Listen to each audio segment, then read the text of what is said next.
Okay, so in the last lecture, we have been discussing about the concept of potential barrier.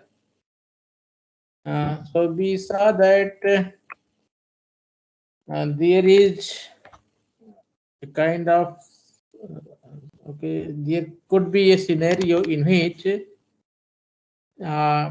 we may see that some charge carrier going in some direction comes back, okay, and not able to cross some point under certain conditions, and physically we see there exists nothing, okay. So if we see in this case in which we have taken two plates A and B, so between these plates, okay, there is nothing, but we have seen that if we launch the charge carrier, electron was here in this case, then under certain conditions it was not going and reaching at the plate B, but it comes back after certain distance. So we can see uh, that there is no physical thing happening which is rebounding the electron, but it is some virtual wall kind of thing exists here which is doing so, okay. So that virtual thing we call as potential barrier. So now after that let us look at one another important aspect which we call as energy band theory, okay. So energy band theory of crystals. So this is very compact diagram here which we see, but very important one. In this diagram, what we can see is on the vertical axis is the energy of electron, and on the horizontal axis it is interatomic spacing. So in we have say certain atoms here which constitute a crystal. They are at some distance d, okay, and the say we have some mechanism by which we can change this distance, okay. So initially suppose the distance between the atoms are too large so that there is no interaction, okay, between the atoms. So this scenario we can see as uh, uh, beyond this isolated atom boundary, okay. So there is something dotted line here we can see in vertical direction. So on the left side of this boundary we say isolated atoms, okay, isolated atoms. So distance between okay, atoms are too large so that they are not interfering with each other, so that we call it isolated. So if we take isolated atoms, then their energy states are said to be discrete one. Okay, so intercell atomic energy levels unaffected by crystal formation. So that we see here. One more thing here. So we can see that there is something called 2n 2s, okay, s and p cells. These are written here. So these are typically for the fourth group elements actually, okay, in which outermost orbit we have say uh, 4 electrons. Out of these 4 electrons, 2 electrons are from S subshell and 2 electrons are from the P subshell. So total 4 electrons we are having in this way.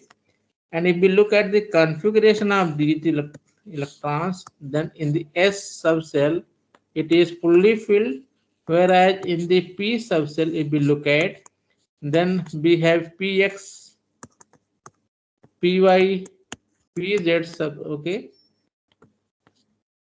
and in any of these two, the electrons are occupied. Okay, so in this way we have two electrons in the S subcell and two electrons in the P subcell.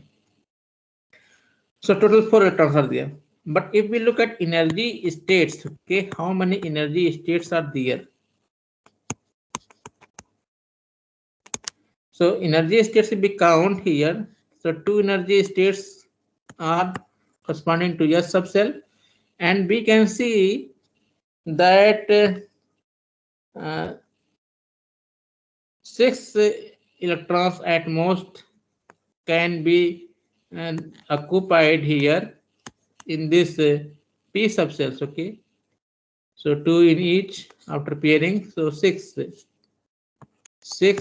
P electrons are there. Okay, so in energy, in isolation, if they are there, then we have two corresponding electronic states. Okay, energy states, we say, corresponding to S subcell, and 6 electronic states corresponding to the P subcell. So total we have 8 energy states. Okay, so that's what it is shown here.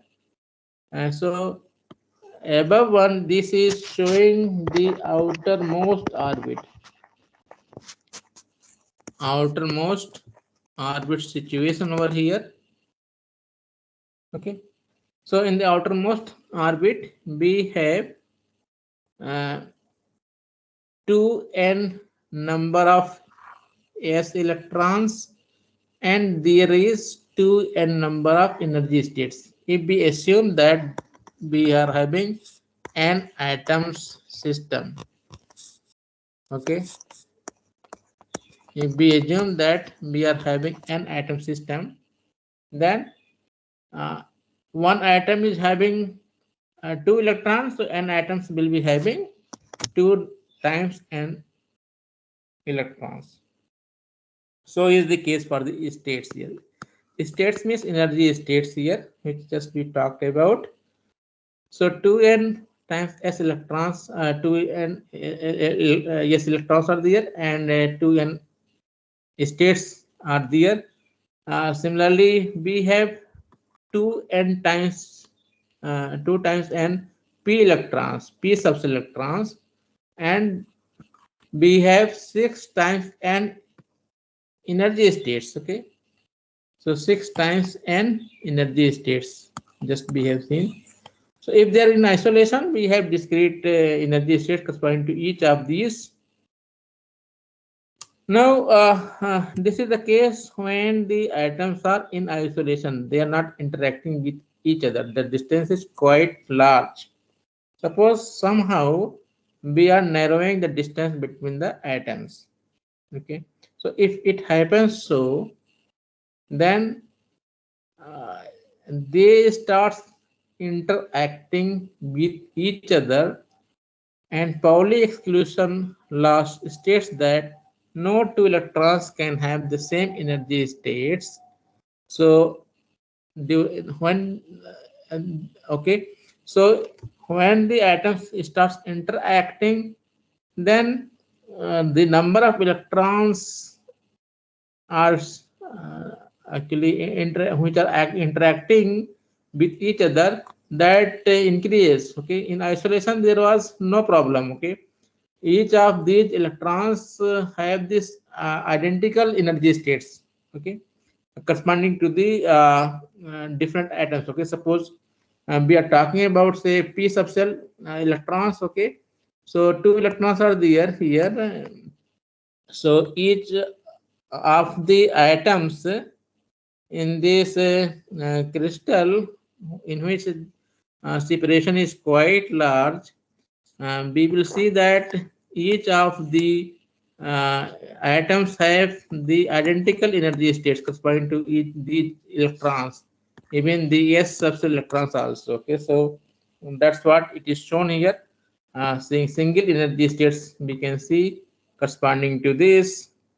Of course, this is not a single energy state. The energy states, okay, are equal to 6n p energy states and 2n s energy states.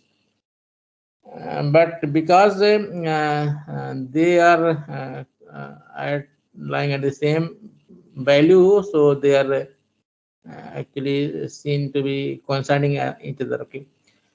When we decrease the distance between them, then interaction starts and Pauli's exclusive law starts uh, playing a role here.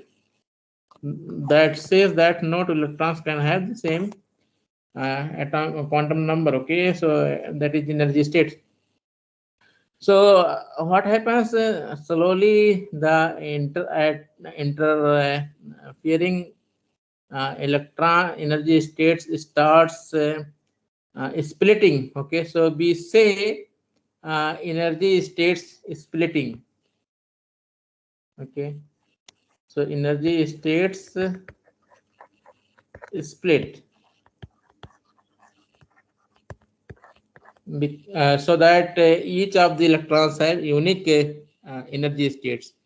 So around the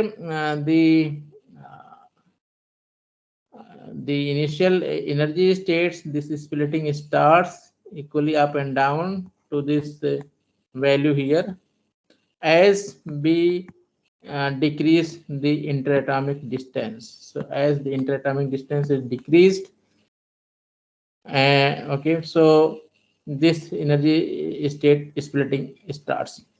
So we can actually understand this phenomenon like this. Okay, uh, in our real life, we can just think of the case in which we have, say, there is some highway, okay, and there are two racing cars moving in the same direction here. So if the separation between these two are large enough so that there is no interaction, then okay, and we say that the racing cars are say identical and moving with the same speed, okay, and then they will keep on moving with the same speed.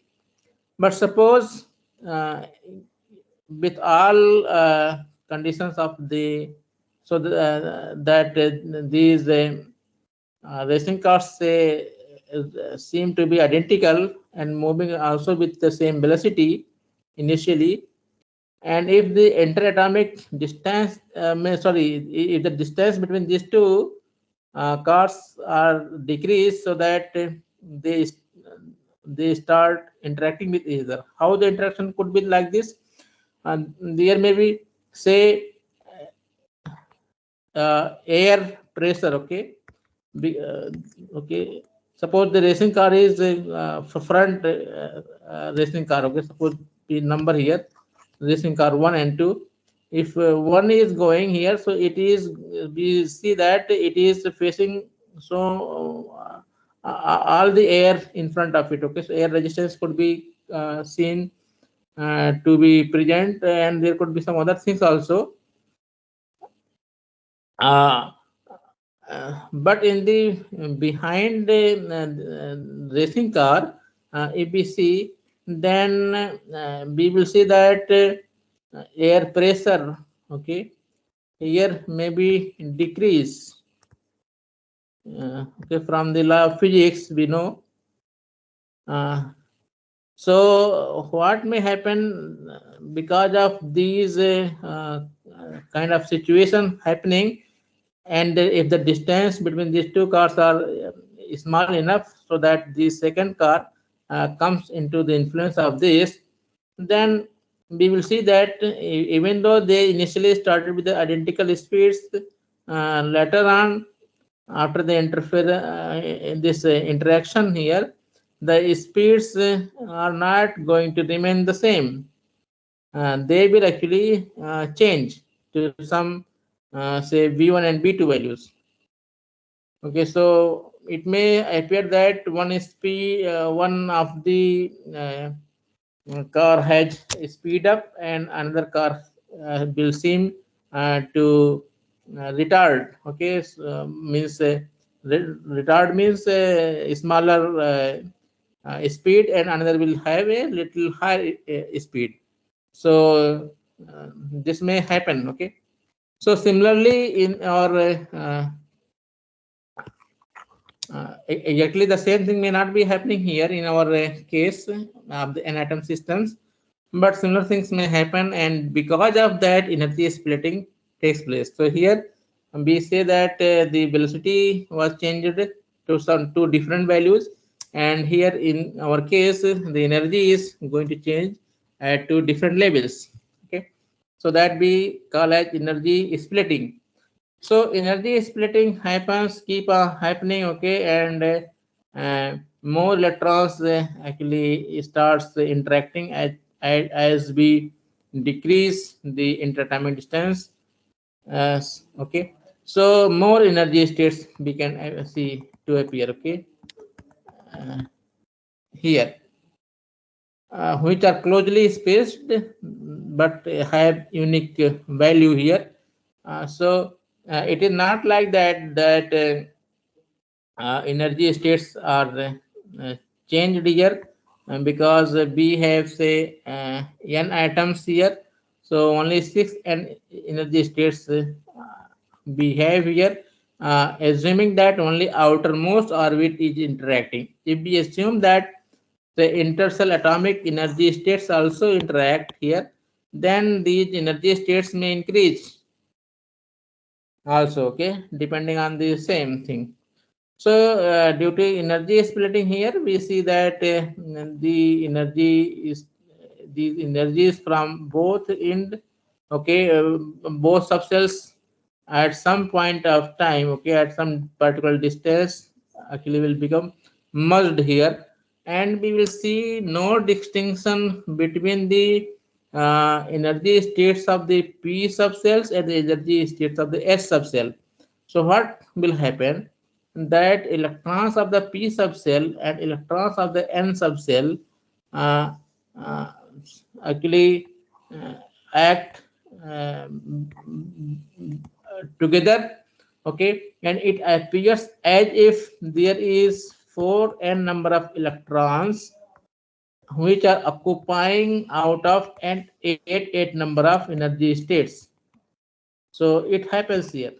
Okay, at this point of time when we reduce the interatomic distance to a certain value here.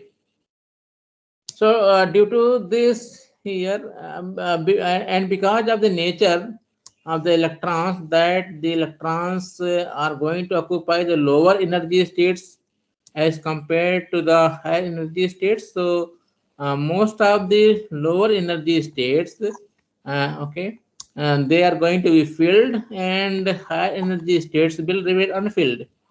Okay, that we call as vacant. So something like this it happens, and this scenario can be seen over here. So that critical interatomic distance could be here somewhere, where these energy states are mingled here. Okay, they are just and there is no distinction between the s energy states and the p energy states, and the electrons redistribute themselves accordingly. Now, if we it has been seen that if we further decrease the interatomic distance d, okay, then uh, again the energy states starts splitting away here from each other and leaving behind lower 4n states to be filled. Okay, these are filled here, and upper 4n energy states to be vacant. So these are vacant here. Okay, so this is what uh, at the relaxed crystal lattice, in the relaxed crystal lattice, we have some lattice spacing, and at that lattice spacing, it happens that lower 4n energy states are fully filled with the 4n electrons. 2n electrons comes from the S subcell, and 2n electrons come from the P subcell, and total it becomes the 4n electrons which fill lower 4n energy states, and upper 4n energy states that is vacant, that is 0 electrons are found there. The separation between the energy states, the maxima, the maxima of the lower energy states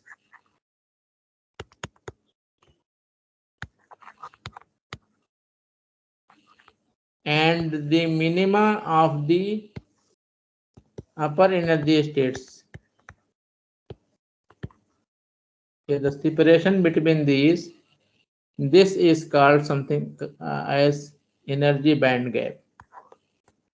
Okay, so this is nothing but energy band gap. So for this time, and this is sufficient to understand what is energy band gap.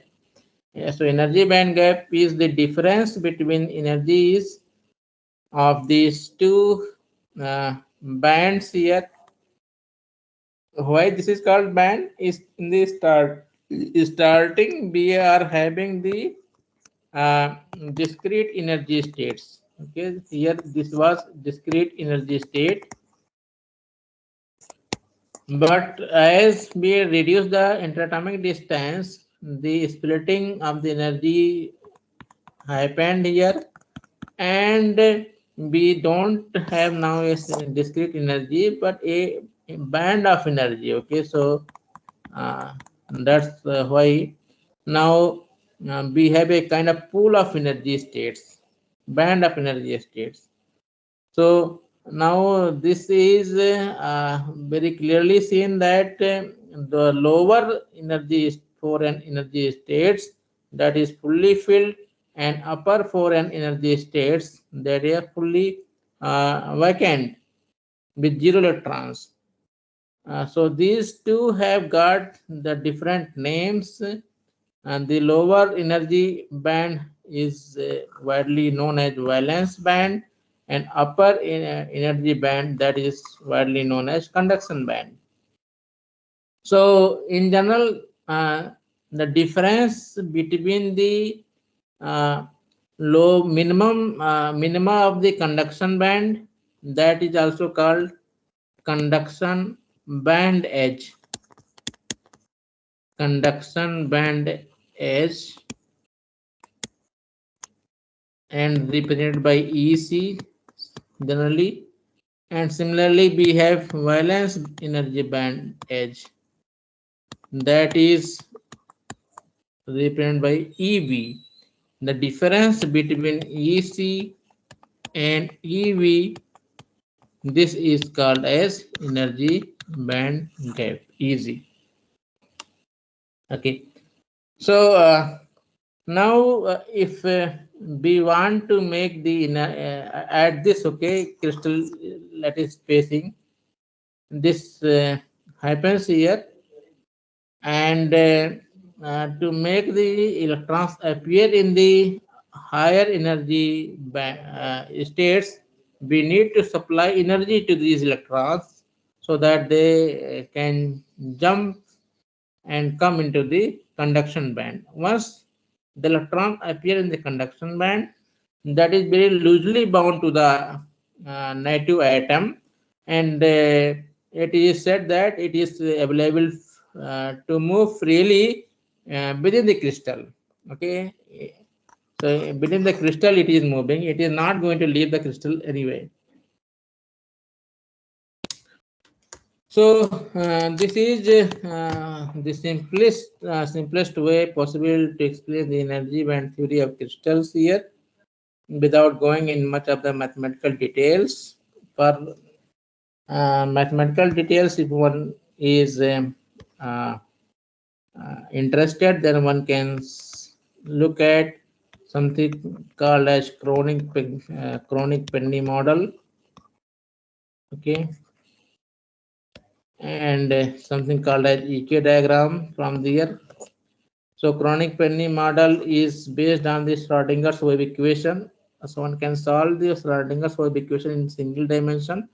From there, something called as wave function can be found, which will define the energies of the electrons and other things. Okay, and from there one can say, yeah, if one is knowing about these quantum mechanical things, okay, so one can appreciate that the uh, wave function gives knowledge of where the electron is going to be found. Okay, so with some uncertainty, of course, because we also know the law of uncertainty.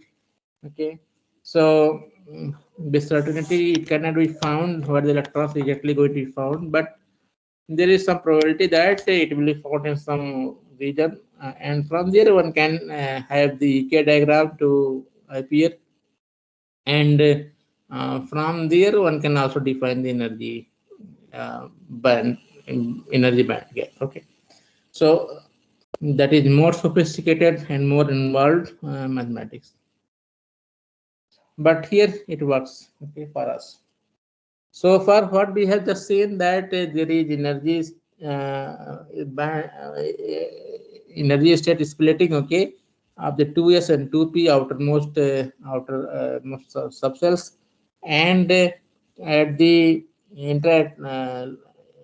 interatomic crystal spacing, we have half of the energy states filled and half of the energy states unfilled, and in between them there exists a energy gap where the electrons are not going to be found. The probability of finding the electrons is zero there. Okay, so only the electrons can be found uh, in these energy bands, allowed energy bands. Okay, and there is a energy band which is forbidden, we can say. Okay, sometimes it is also called forbidden energy band gap, forbidden energy band. Okay, so that's what. Another important discussion can be held now regarding semiconductors is about its mobility and conductivity. Mobility also we tried to look at in the last lecture. So there are some bound ions here in this picture, we can see. Okay, and there are some valence or free electrons here, okay, which are shown. So we know that atom by its nature is neutral in, okay, it has no net negative or positive charge, with positive charge mostly residing in its nucleus, and negatively charged electrons them revolve around the atom. Okay, so outermost orbit electrons, they are also sometimes called as valence electrons. They can form the valence bond with the neighboring atoms. One of the diagram already we have seen that if we supply some sufficient energy to these valence electrons, then valence electrons may break. Okay, valence bond may break. Okay, and these electrons may get freed. Now the electrons which have been freed, they may move right here and there and interact with the surrounding. And one more thing we can notice that the electrons from where these has been released, that particular atom will appear as if it is positively charged, but they are not able to move because they are the atoms. Okay, they are now having some net charge on them. These are the atoms having net charge. So these atoms having net charge, they are called as ions. They are not moving at all, but sitting at the lattice points, at the crystal points. These are the electrons which move, okay, and if it will appear as if these have become positively charged because the electrons has left from them, and randomly they can move here and there, just like following the Brownian motion, okay. And if we make this to refer to some electric field, then these electrons may have some net moment in certain direction, and as the electric field strength is increased, then the velocity will increase, okay. And so we see that this net velocity in a particular direction is proportional to the electric field, and if we remove this sign of proportionality here, then we put a constant of proportionality that we define as mobility. Another thing here, as we have seen in the previous discussion, the energy band gap, okay.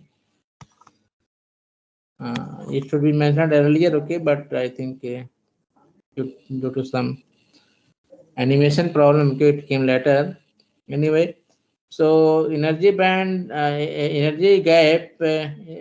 gap for the silicon is defined as this equation, and for germanium it is defined like this equation. We see that this energy band gap is actually proportional to the temperature. So as the temperature is increased in either of the case, then we see that this will decrease here, okay.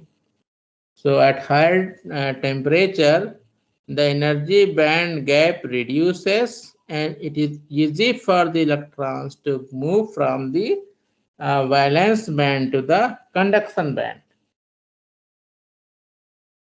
So that can be seen here.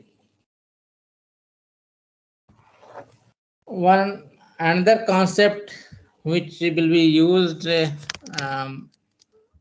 many of the times in the semiconductor is how these charge carriers flow. Okay, so in the semiconductors we have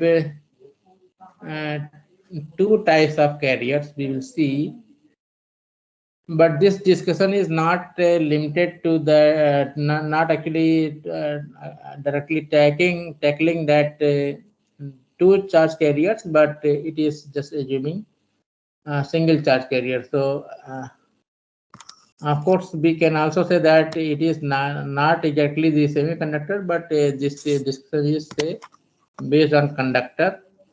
And in the conductor we have two types of charge carriers, that is electrons and something called as holes, which we will see in later classes.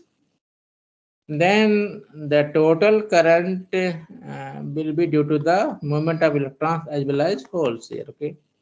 But here for simplicity we are taking just electron case here. The other charge carrier case can be taken okay in the same way.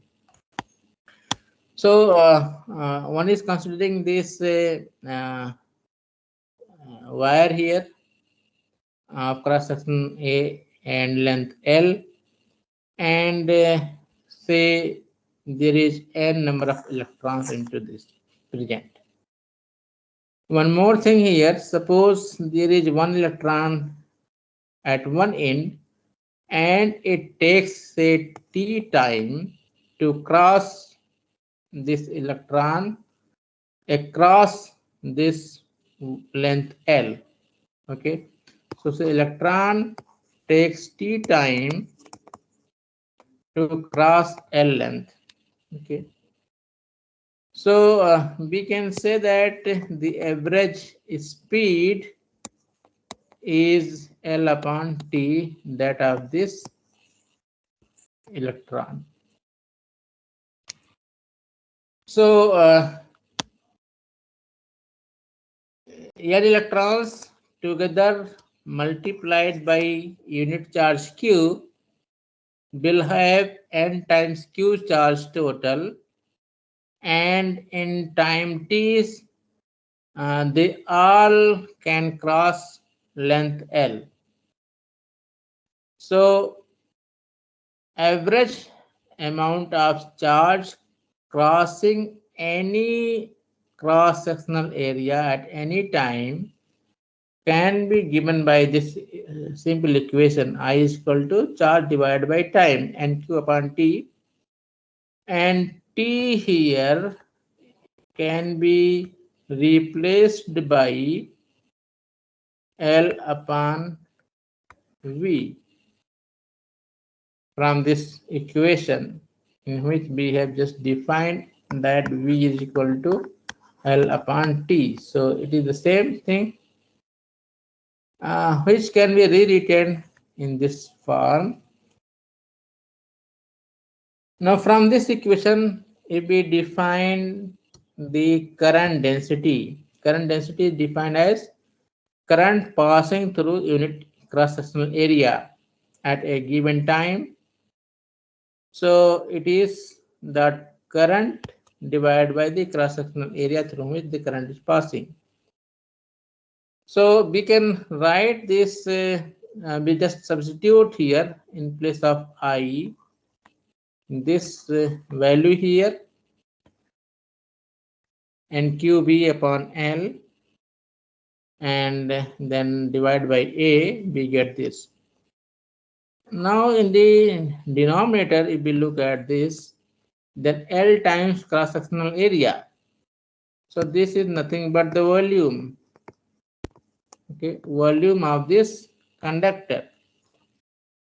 So if we look at this term n upon LA, so it is showing as n per unit volume.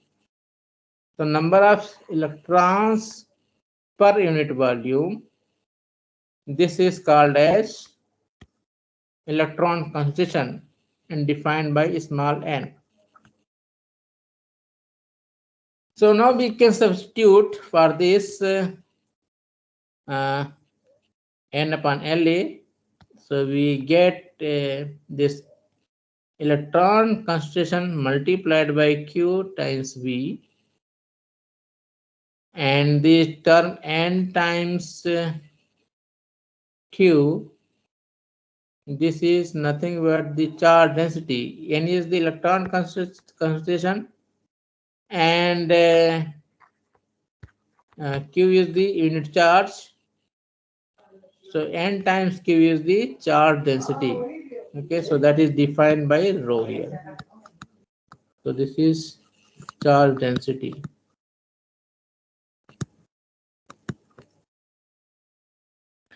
Okay, so current density we can define as rho times V over here. Also, the above equation can be rewritten by substitution for the V. V is nothing but the average velocity or the drift velocity, which we define as mu times E, and if we substitute for it, then we have this equation. And if in this equation, if we assume that nq times mu is a new value here, being n for the given conductor to be a constant value, q is constant, and mu is under certain conditions is also can be considered to be a constant. So nq mu is a sigma. Okay, sigma is a new quantity defined as conductivity.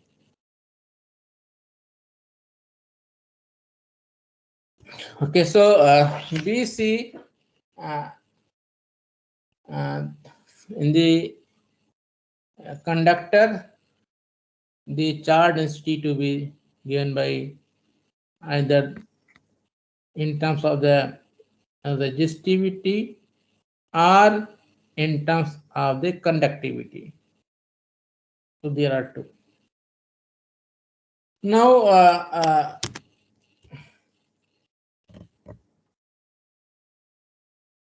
let us come back to this now semiconductor cases.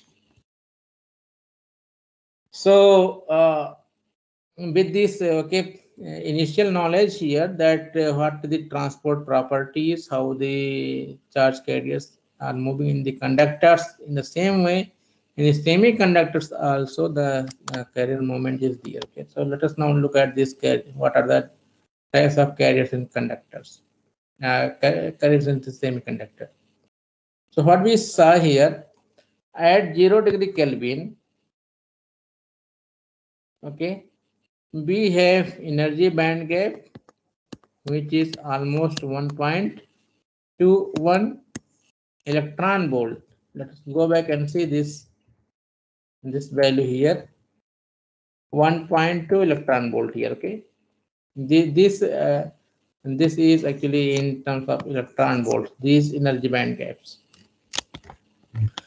So so if we take this as silicon here, then it is 1.2 electron volt, and at 0 degree Kelvin, all the 4n electrons are bound here in the lower 4n energy states.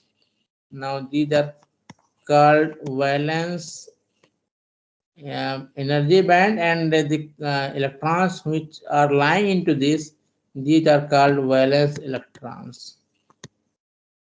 So we have valence electrons. Now if we increase temperature, then temperature is another form of energy. So what is the equivalent energy if we talk in terms of the electron volts? Actually something called as thermal energy, which we call as kT.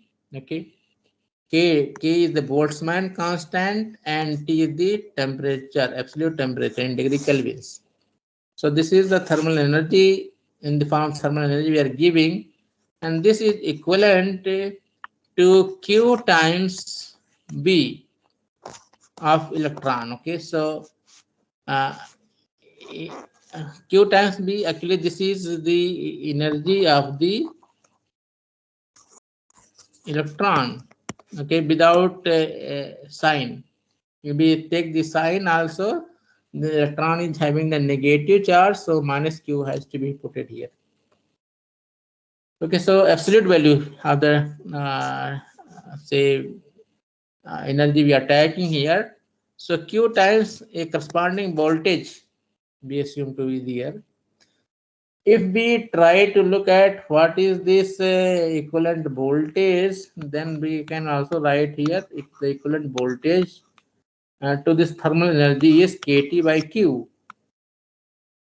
Okay, so kT is the thermal energy. As we increase the temperature, then we are actually increasing this thermal energy, and this will translate into a form of energy accepted by the electrons. So as the temperature increases, then we have something that the valence electrons which are actually initially bound, forming the valence band.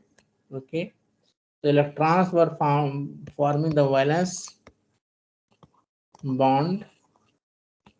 So this bond breaks down and these electrons are liberated, and with the assist of this energy, this thermal energy, these electrons may come into the conduction band. Okay, in the upper energy states, and this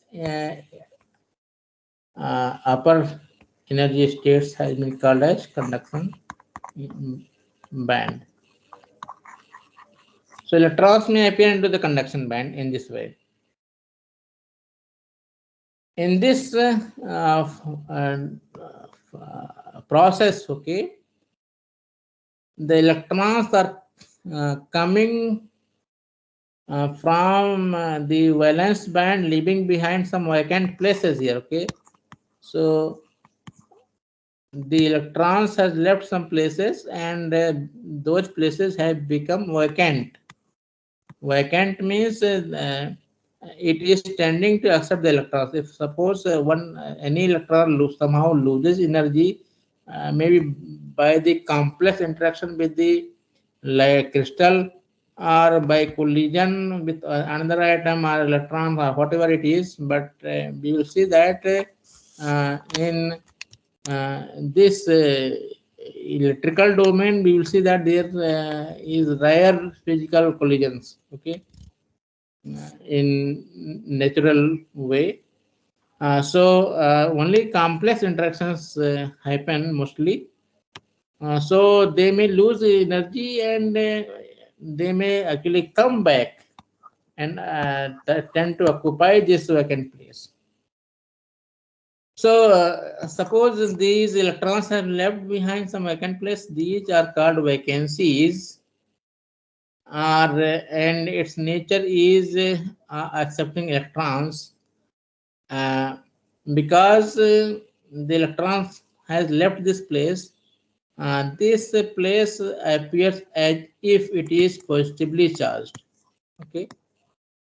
It appears as if it is positively charged, and because the negative charge which was making it neutral has left its position and moving around. Overall, if we look from the outer side of the crystal, then overall crystal is going to be neutral. But in the local of this, okay, in the near about of the one atom from where this electron has liberated, okay, there locally it will appear that there is a presence of positive charge, and of which nature is to accept the electrons, okay, so that it becomes again neutral. So this positive appearance of charge is nothing but called as hole, okay. So this is the concept of hole, that if electrons leave breaks the valence bond, okay, sorry, covalent bond, I'm sorry here. This is actually called covalent bond. I have been calling this valence bond, that is wrong. Covalent bond, okay. So it breaks the covalent bond, and the electrons are liberated, leaving behind the positive like charge, and that particular charge is called as hole. So we see that in the process, an electron is going into the conduction band, and one positive like charge is left behind, that we call as hole. So in this process, there are two kind of charge carriers which are produced. One is called electron, and another is called as hole. So electron and hole both uh, are created together. That's why we call as electron hole pair, okay. It is not like that only electron is produced or hole is produced, but electron and hole both produce or come into existence together.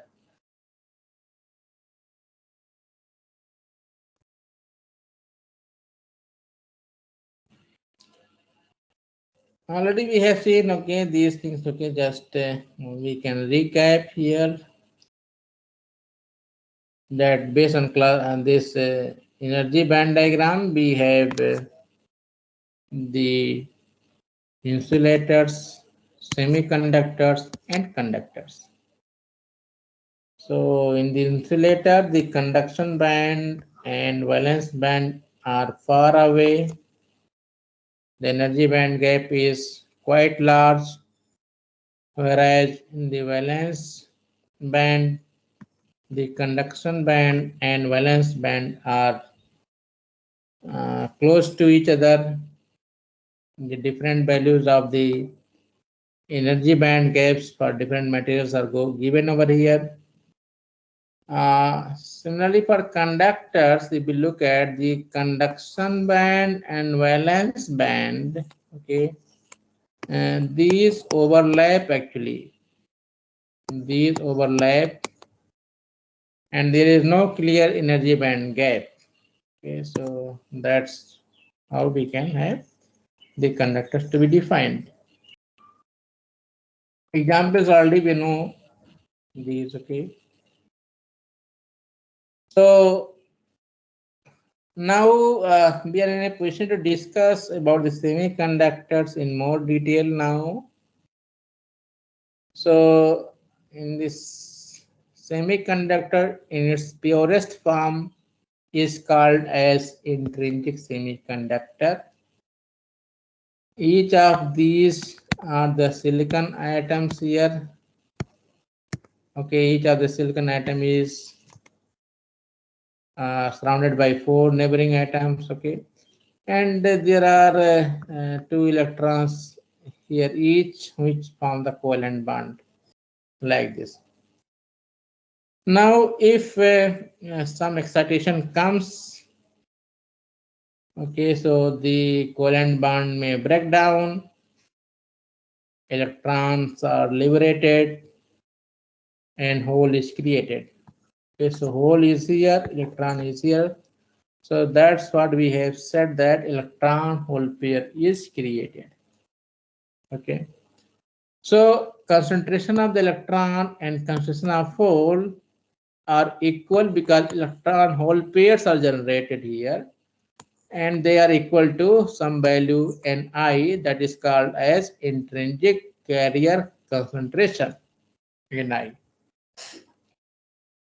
Now if some electron from other place comes and occupies this place, just like here in this case, the electron from here, I think from the neighborhood, okay, that came and occupied this place. So this now becomes the perfect covalent bond, and here at this place from where the electron has left um, appears the hole now.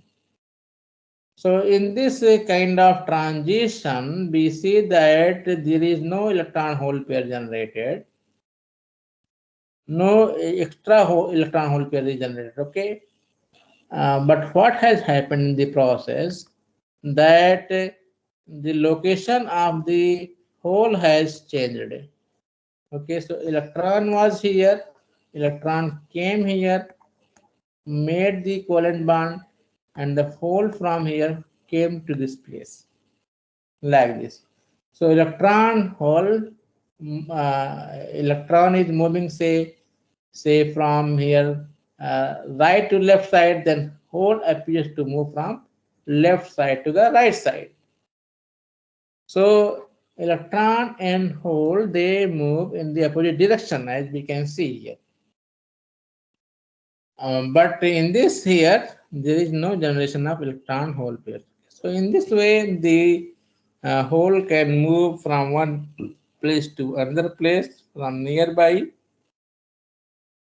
And if from somewhere, say some electron comes here, then again there could be a perfect covalent bond, okay, and the hole may disappear.